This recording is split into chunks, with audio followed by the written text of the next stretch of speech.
வணக்கம். ஐயா சு. வெங்கடேசன் அவர்கள் எழுதிய வீரயுக நாயகன் வேல்பாரி பகுதி 66. வஞ்சித்துறைக்கு அதிகாலையிலேயே வந்துவிட்டான் உதியஞ்சேரல். மன்னன் வந்ததால் பிற வணிக நடவடிக்கைகள் எல்லாம் சற்றே நிறுத்தி வைக்கப்பட்டிருந்தன. அரச மாளிகையில் விருந்தினராக தங்கியிருந்த இப்பாலசுக்கு செய்தி தெரிந்த போது விடிந்து நீண்ட நேரமாகியிருந்தது. உதியஞ்சேரல் அதிகாலையிலேயே எழுந்து துறைமுகத்துக்கு ஏன் போனான் என்ற காரணம் புரியாத குழப்பத்தில் வேக வேகமாக புறப்பட்டு துறைமுகம் நோக்கி விரைந்தான். யவன காவல் வீரர்கள் 60 சூழ அவனது வண்டி புறப்பட்டது. புறப்படும் நேரத்தில் வந்து அவனுடன் இணைந்தான் திரேஷியன். பெரும் படையையும் வழிநடத்தி செல்லும் வல்லமை கொண்ட அவனை இப்பாலஸ் எந்நேரமும் உடன் வைத்து கொண்டான். இருவரும் துறைமுகம் அடைந்த போது சேர அமைச்சன் நாகரையன் இருவரையும் வரவேற்றான். துறைமுக மாளிகையில் அரசன் இருப்பதாக கூறி இருவரையும் அங்கு அழைத்துச் சென்றான். உதியஞ்சேரல் தன் தளபதி துடும்பனோடு அமர்ந்து பேசிக்கொண்டிருந்தான். இப்பாலஸ் இங்கு வந்து நாள்கள் பல ஆகிவிட்டன. ஆனால் குட்டநாட்டு தளபதியை இதுவரை பார்க்கவில்லை. அரசவையிலும் அவன் இல்லை. போர் நடவடிக்கையில் தீவிரமாக இருப்பதால் தளபதி அவைக்கு வந்து சேர நாளாகும் என விசாரித்ததில் தெரிய வந்தது. அவன் எங்கு போயிருக்கிறான் என்பது அரண்மனையில் உள்ளவர்களுக்கே தெரியவில்லை. இது போன்ற செய்திகளை பெறுவது யவனர்களுக்கு கடினமில்லை. ஆனால் அரசனை தவிர வேறு யாருக்கும் இந்த செய்தி தெரியவில்லை என்பதை இப்பாலஸ் உறுதிப்படுத்தி கொண்டான். அதனால்தான் தளபதியின் நடவடிக்கையை அறிய வேண்டும் என்ற ஆவல் அதிகமாக இருந்தது. அரண்மனை நடவடிக்கைகளை அறிந்து கொள்வதில் பெருவணிகர்கள் எப்போதும் மிக கவனமாக இருப்பர். அவர்களால் கூட இந்த செய்தியை அறிந்து கொள்ள முடியவில்லை.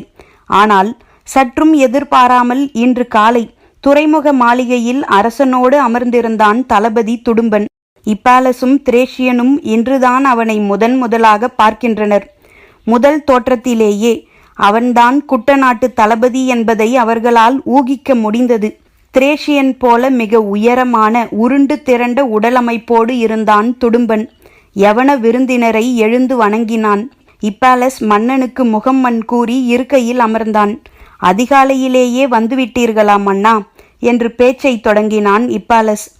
ஆம், கப்பல்கள் வந்துவிட்ட செய்தி கிடைத்ததும் புறப்பட்டு வந்தேன் என்றான். என்ன கப்பல், எங்கிருந்து வந்துள்ளது என்று எந்த விளக்கமும் இல்லாமல் இருந்தது உதியஞ்சேரலின் கூற்று.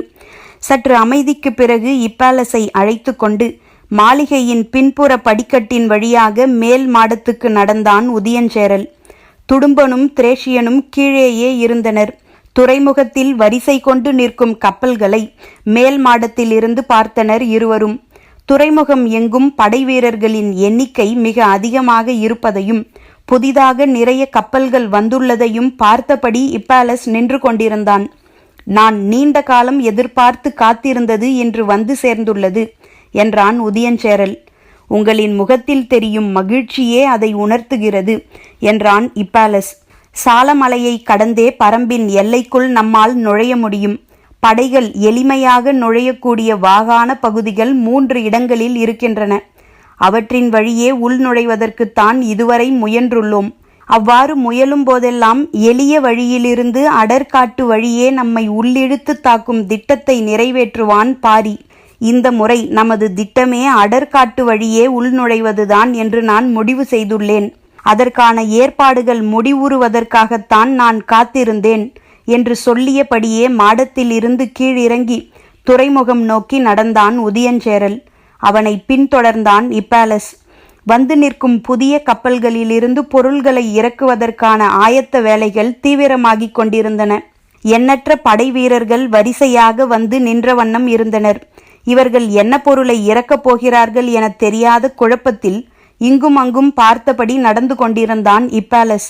இதை தாண்டி அருகில் செல்ல வேண்டாம் என்று மன்னருக்கு சொல்வதற்காக குறிப்பிட்ட இடத்தில் நின்று கொண்டிருந்தான் துடும்பன். அந்த இடம் வந்ததும் உதியஞ்சேரல் நின்றான். உடன் வந்த இப்பாலசும் மன்னனோடு சேர்ந்து நின்று கொண்டான். காலை நேர கடற்காற்று சற்று அதிகமாக வீசியது. அலைகள் விடாது வந்து கரை மோதி ஓசை எழுப்பியபடி இருந்தன. படை வீரர்கள் மிகவும் பரபரப்பாக இயங்கிக் கொண்டிருந்தனர். அப்படி என்னதான் கொண்டு வந்திருக்கிறார்கள் என்று இப்பாலஸ் ஆவலோடு கலன்களை பார்த்து கொண்டிருந்தான். திடீரென ஊளையிடும் ஓசை கேட்டது.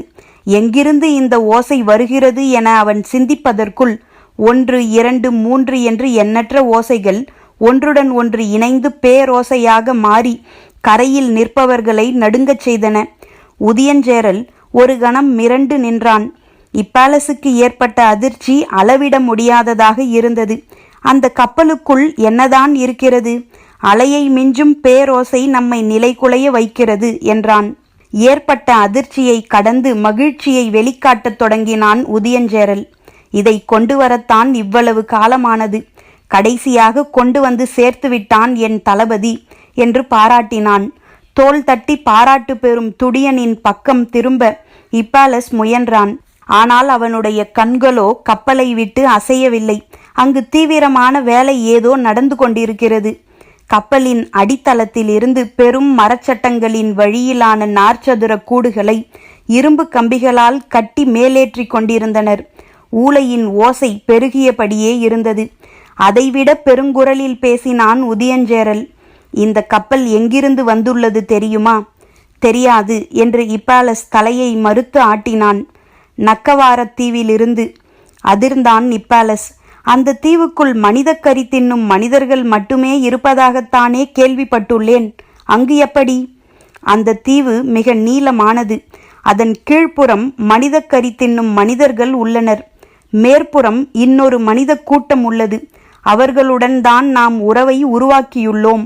மரச்சட்டத்தால் ஆன பெருங்கூண்டு ஒன்றை கப்பலின் மேல் தளத்தில் இருந்து கரைக்கு கொண்டு வர முயற்சி நடந்தது. அடித்தொண்டையை கிழித்து கொண்டு அவை வெளிப்படுத்திய பேரோசை வீரர்களை அஞ்சி நடுங்க வைத்தது. ஆனால் அந்த மரச்சட்டகங்களை கொண்டு வந்த அந்த தீவுவாசிகள் அந்த ஓசையை பொருட்படுத்தவே இல்லை. கழுத்தை மேலும் உயர்த்தியபடி பார்த்து கொண்டிருந்த இப்பேலஸின் கண்களுக்கு எதுவும் புலப்படவில்லை. நிலப்பரப்பெங்கும் இல்லாத புதுவகையான விலங்கு இது என்றான் உதியஞ்சேரல். இப்பேலஸின் ஆர்வம் எல்லை கடந்ததாக இருந்தது. முழு விசையோடு மரச்சட்டகங்களை சறுக்கு பலகையின் வழியே கப்பலின் மேலிருந்து கரைக்கு இறக்கினர். மீண்டும் ஊளையிடும் ஓசை காற்றை கிழித்து கொண்டிருந்தது. உதியஞ்சேரல் சொன்னான், இவைதான் தோகை நாய்கள். இப்பேலஸ் கேள்விப்பட்டதில்லை. ஊளையிடும் ஓசையின் மிரட்டல் ஒரு பக்கம், அவற்றை மரச்சட்டகங்களின் வழியாக கட்டி இழுக்க வீரர்கள் படும் பாட்டை பார்த்தபடி உதியஞ்சேரலின் கூற்றை கேட்க தொடர்ந்து முயன்றான் இப்பேலஸ். தலையை இந்த பக்கம் திருப்புவதா அந்த பக்கம் திருப்புவதா என்ற குழப்பம் கணம்தோறும் ஏற்பட்டபடி இருந்தது. அருகில் இருந்த துடும்பன் தான் சொன்னான், தீவுகளில் மிக கொடுமையான மனிதர்களும் விலங்குகளும் இருப்பது நக்கவாரத் தீவில்தான். அந்த தீவில் உள்ளதிலேயே மிக கொடுமையான விலங்கினம் இதுதான். கீரியை போன்ற நீள் வடிவ உடலும் வாலும் கொண்ட அமைப்பு, வால் நிறைய தோகையும் கொண்டது. நாயின் அளவு உயரம் உடையது. உடல் நீளத்தில் 1/3 பங்கு அதனுடைய நீள்வாய். குதிரையின் கழுத்து பகுதியை ஒரே கடியில் எடுத்துவிடக்கூடியது. இதன் சிறப்பே தரையில் எவ்வளவு வேகமாக ஓடுமோ அதே அளவு வேகத்தோடு புதரின் மீதும் மரக்கொப்பின் மீதும் ஓடுவதுதான். மரத்தின் மீதிருந்து பாய்ந்து கீழிறங்கும் போது அதன் வால் பகுதி சிலிர்த்து தோகை முழுவதும் விரிந்துவிடும். பெரும் ஊளையோடு மரத்தின் மீதிருந்து விரிந்த தோகையோடு பாய்ந்து இறங்கும் இதை பார்த்தால் எப்படையும் சிதறி தெரிக்கும். குறிப்பாக அடர்காட்டில் எதிரியின் படையில் இருக்கும் விலங்குகளை அழிக்க இதற்கு இணையான இன்னொரு விலங்கு இல்லை. பாரியின் பெரும் பலமாக எல்லோரும் சொல்வது அவனது குதிரை படையைத்தான். தோகை நாயின் தாக்குதலால் அவனது குதிரைப்படை உரு தெரியாமல் அழியும் என்றான். ஊளையிடும் ஓசை காதடைக்கச் செய்தது. காலை வெயில் சுள்ளென அடித்து கொண்டிருந்தது. இப்பேலஸால் நீண்ட நேரம் நிற்க முடியவில்லை. துடும்பன் விடாமல் பேசினான். பல நாள்களாக கடற்பயணம் செய்ததால் தோகை நாயின் ஓசை துடும்பனுக்கு பழகிவிட்டது. ஆனால் மற்றவர்களுக்கு அப்படி அல்ல. ஒவ்வொரு மரச்சட்டகத்திலும் 3 தோகை நாய்கள் இருப்பது போல வடிவமைத்திருந்தனர். இப்பேலஸ் சட்டகங்களுக்குள் அதன் உருவத்தை உற்று பார்க்க முயன்றான். ஆனால் நிற்காமல் அது உள்ளுக்குள் சுழன்றபடி பெருங்கத்தல்களை வெளிப்படுத்தி கொண்டிருந்தது. இதற்கு மேல் இந்த இடத்தில் நிற்க வேண்டாம் என முடிவு செய்து மாளிகைக்கு போவோமா என கேட்டான். சரியெனச் சொல்லி அழைத்து வந்தான் உதியஞ்சேரல். மாளிகைக்கு வந்ததும் இருவருக்கும் பழச்சாறு கொடுக்கப்பட்டது. அருந்திய போதுதான் சற்று தெளிச்சி வந்தது. ஆனால் ஊளையின் ஓசை நிற்காமல் கேட்டுக்கொண்டே இருந்தது. இந்த நாய்களை போரில் பயன்படுத்த தீவிலிருந்து கொண்டு வரப்பட்ட மனிதர்களும் மரச்சட்டகங்களுக்கு பக்கத்தில் வந்து கொண்டிருந்தனர். அவர்களின் உடலமைப்பும் உடலின் மேல் தொங்கிக் கொண்டிருக்கும் பொருள்களும் காண்போரை நடுங்கச் செய்வதாக இருந்தன. இப்பாலஸின் எண்ணங்கள் அலைமோதிக் கொண்டிருந்தன. ஆனால் உதியஞ்சேரலின் எண்ணங்கள் நிதானம் கொண்டிருந்தன. கடந்த 10 ஆண்டுகளுக்கும் மேலாக நாங்கள் தொடர்ந்து முயன்று வருகிறோம். குடநாட்டினரும் அவ்வப்போது முயல்கின்றனர். அப்படியிருந்தும் பரம்பு நாட்டை வீழ்த்த முடியவில்லை. அதற்கான அடிப்படை காரணம் என்ன தெரியுமா? மற்ற எல்லோரையும் விட பரம்பை மிக நன்கு புரிந்து வைத்துள்ளவன் உதியஞ்சேரல்தான் என்பது இப்பாலஸுக்கு தெரியும். எனவே அவனது கேள்விக்கு சிந்தித்து விடை சொன்னான். அரணமைத்து நிற்கும் பரம்பு நாட்டின் மலைகள்தான் காரணம். இல்லை என்றான் உதியஞ்சேரல். தொடர்ந்து அவன் சொல்லப்போகும் சொல்லை உற்று கவனித்தான் இப்பாலஸ். தோகை நாயின் நீல் ஊளை சத்தம் காதுகளுக்குள் இடைவிடாது அரைந்து கொண்டிருந்தது. ஓசைகளில் எத்தனையோ வகையுண்டு. அவற்றில் வெளிப்புறம் பெருக்கெடுக்கும் ஓசை ஒரு வகை. ஆனால் சில ஓசைகள் உள்ளுக்குள் கூர்மை கொண்டு இறங்கக்கூடியவை. ஆழ் மனதில் இருக்கும் அச்சங்களை எளிதில் கிளறிவிடக்கூடியவை.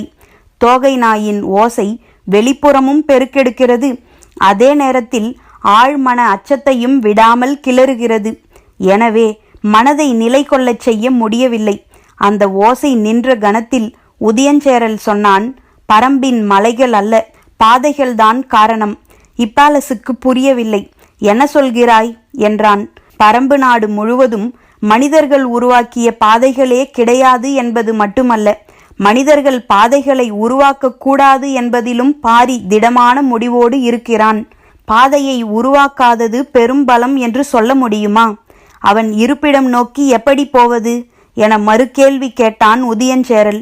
இப்பாலஸ் சற்றே அமைதியானான். இப்பெரும் மலைத்தொடர் இயற்கையின் பேரரண். இதில் எவ்வியூர் எங்கே இருக்கிறது?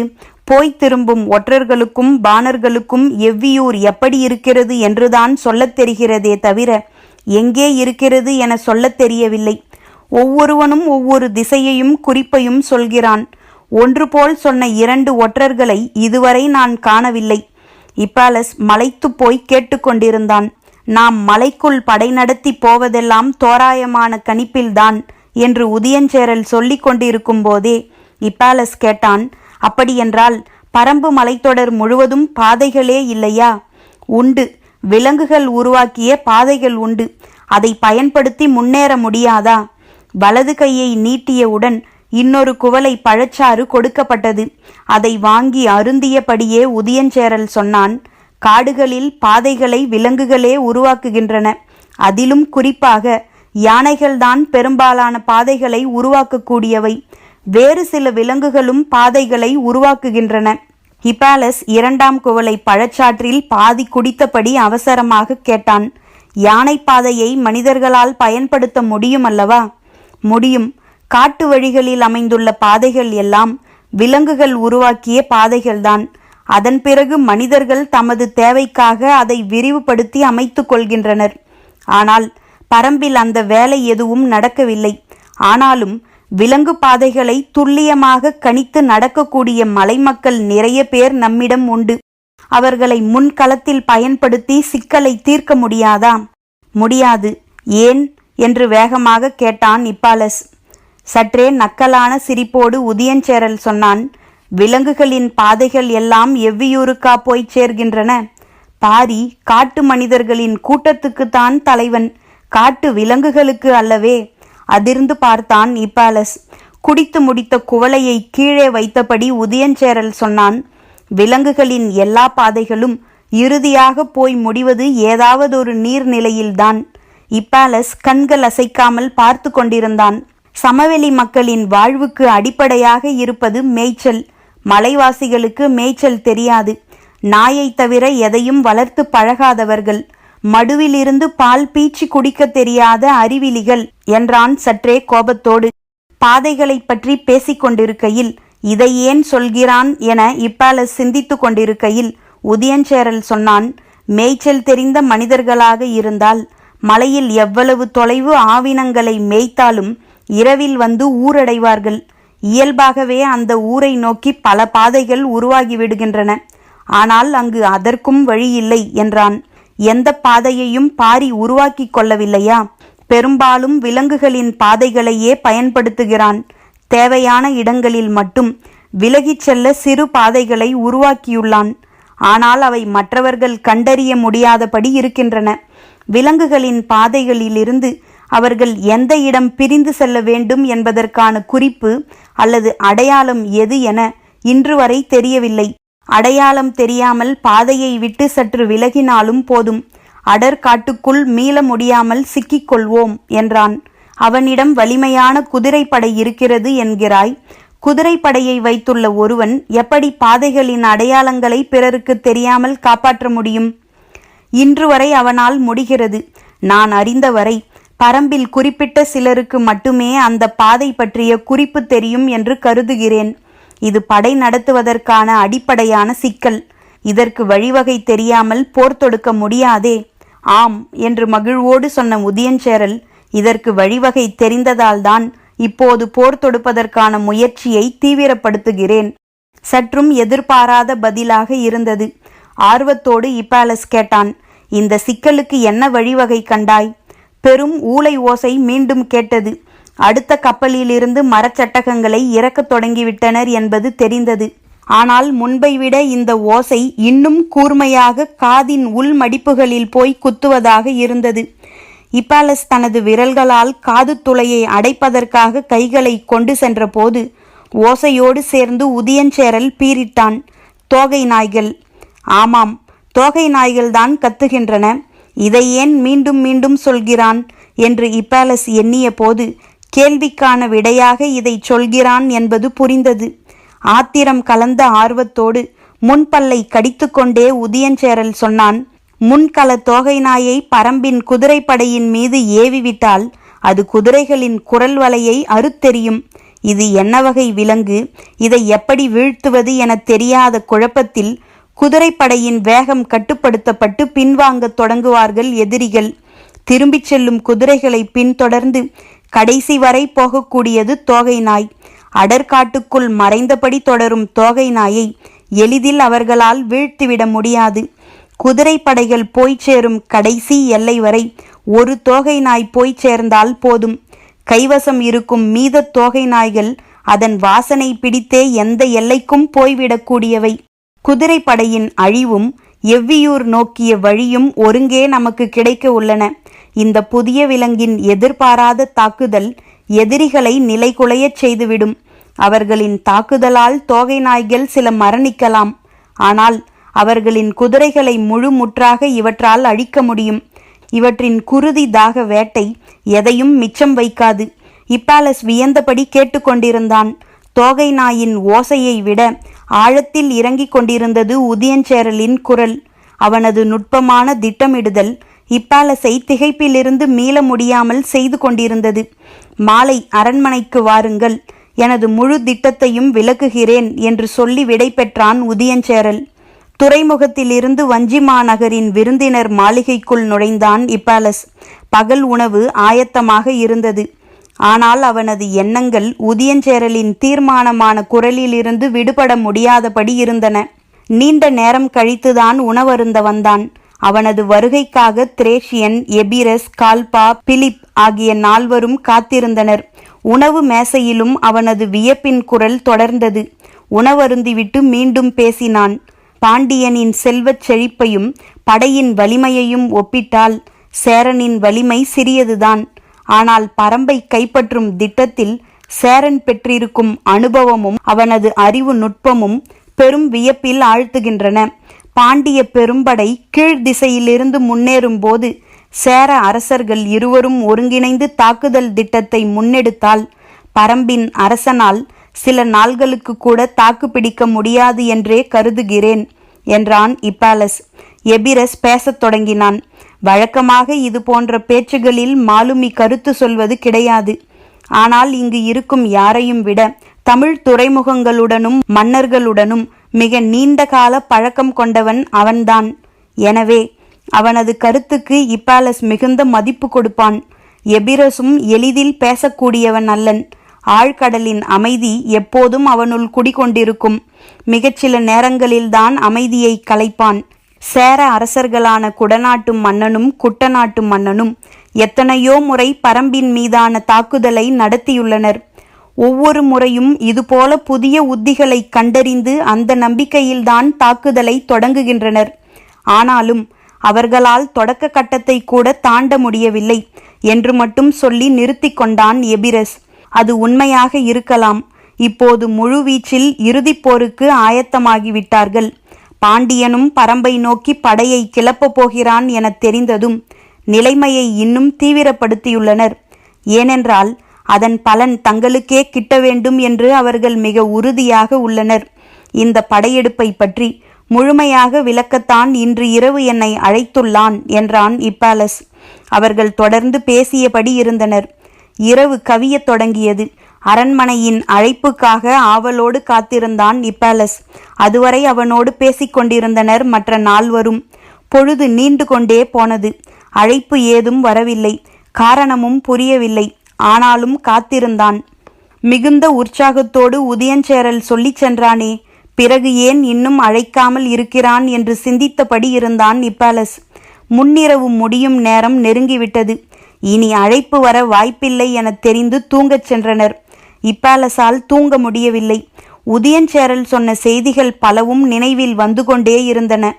தோகை நாய்களின் ஊளையை உதயஞ்சேரலின் குரல் விஞ்சியதை அவன் மனதுக்குள் மீட்டியபடியே இருந்தான். ஆனாலும் அவனது நினைவு பரப்பு எங்கும் தேவாங்கின் முகமே பரவியிருந்தது. பெருங்கடலுக்கு நடுவே நாவாய்களுக்கு திசை காட்டி அழைத்துச் செல்லும் அதன் ஆற்றல் அவனை விடாது தூண்டிக்கொண்டே இருந்தது. நீலக்கடல் எங்கும் குறுக்கும் நெடுக்குமாக நாவாய்கள் கடந்து கொண்டிருக்கும் காட்சி அகல மறுத்தது. இமை மூடும் போதெல்லாம் தேவாங்கின் வட்டக்கண்கள் அவனை எட்டி பார்த்தபடியே இருந்தன. பொழுது விடிந்து நெடுநேரமான போதும் அவன் அறையிலிருந்து எழுந்து வரவில்லை. மற்ற நால்வரும் அவனுக்காக காத்திருந்தனர். நடுப்பகலில்தான் எழுந்து வந்தான். அப்போதுதான் அரண்மனையிலிருந்து வரச் சொல்லி அழைப்பும் வந்தது. வேக வேகமாக புறப்பட்டு போனான். அரசவைக்குள் நுழையும் வரை உடன் வந்த திரேஷியன் அவனுக்கான எல்லை அறிந்து நின்று கொண்டான். உள்ளே போன இப்பாலஸால் உதயஞ்சேரலை பார்த்த கணத்தில் அவனது முகத்தில் தெரிந்த குழப்பத்தை உணர முடிந்தது. சற்று அமைதிக்கு பிறகு உதயஞ்சேரல் பேசத் தொடங்கினான். நேற்று மாலை என் ஒற்றர்கள் கொண்டு வந்த செய்தி என்னை பெருங்குழப்பத்தில் ஆழ்த்திவிட்டது. அதனால்தான் உங்களை அழைக்க முடியவில்லை என்றான். இப்பாலஸ் உற்று கவனித்தான். செங்கணச்சோழன் பெரும் படையோடு பரம்பின் மீதான போருக்கு ஆயத்தமாகிவிட்டான் என்றான் உதயஞ்சேரல். இப்பாலசுக்கு புரியவில்லை. சோழன் ஏன் பரம்பின் மீது போர் தொடுக்க வேண்டும்? அதுதான் எனக்கும் புரியவில்லை. இதுவரை பரம்பின் மீது அவர்களுக்கு எந்த பகையும் உருவாகவில்லை. அப்படி இருக்க அவன் ஏன் இவ்வளவு பெரிய ஏற்பாடுகளை செய்து கொண்டிருக்கிறான் என்று கூறிய உதயஞ்சேரல் சற்றே அமைதிக்கு பிறகு சொன்னான். அவனது படையின் தன்மையையும் எண்ணிக்கைகளையும் பற்றி என் ஒற்றர்கள் சொல்லும் கணக்கை என்னால் நம்பவே முடியவில்லை. பரம்பின் குரல் ஒலிக்கும்.